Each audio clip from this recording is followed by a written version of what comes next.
Hello, నేనే. నువ్వు మళ్ళీ నాకు ఫోన్ చేయకని చెప్పినగా. ఎవరిది నెంబరు? మరి నువ్వు బ్లాక్ చేసినావు కదా, నేను ఏం చేయాలి? 100 సార్లు ఫోన్ చేసిన, ఎందుకు బ్లాక్ చేసినావు? నువ్వంతా నాకు ఇష్టం లేదు కాబట్టి బ్లాక్ చేసిన. ఇష్టం లేదంటే ఎట్లనే? ఇన్ని సంవత్సరాల నుంచి ప్రేమించరు గానే ఇట్లా నువ్వు వదిలేసుకున్నట్టు నేను వదిలేసుకోలేను గానే. అరే నాకు నువ్వంటే ఇష్టం లేదు. అంటే ఎట్లా మారుతారా? ఎన్ని సంవత్సరాల నుంచి ప్రేమించినా ఇప్పుడు ఇంకోటి పరిచయం పెడుతున్నా, వాడి ఇష్టం అంటే అది ప్రేమ అంటారా అనే?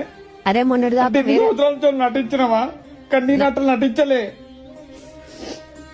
నేను మనస్ఫూర్తిగా ప్రేమించినా నువ్వేమైనా నాకు నువ్వు తప్పించి ఇంకెవ్వరు వద్ద అనుకున్నా. అయితే వేరే అమ్మాయిని చూసుకో. లేదు మమ్మీ, అర్థం చేసుకోవే. అవసరానికి వాడుకుంటవే. నాకు అద్దు, నువ్వు తర్వాత బాధపడతావే. నేను బాధపడిన పర్లేదు. నేను ప్రేమించినట్టు ఇంకెవ్వరు ప్రేమించలే. నీ గురించి నేను ఏడిచినట్టు ఇంకెవ్వరు ఏడవడే. అరే ఏడుగు, నువ్వు అంటే నాకు ఇష్టం లేదు.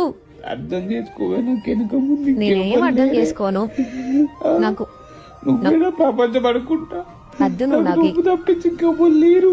అట్లా నువ్వు అనుకుంటున్నావు. అర్థం చేసుకో. నాకేం అవసరం లేదు. ఎన్నిసార్లు చెప్పాలి నీకు? వాడు చెప్పు. నువ్వు సంవత్సరాల నుంచి ప్రేమించిన అంటే ఇప్పుడు నేను అవసరం లేదు, కానీ నిన్న మొన్న నచ్చినోడు కావాలంటే అవును వాడే కావాలి, వాడే నచ్చిండు. తట్టుకోగలుగుతానే. నువ్వు మర్చిపోతావు.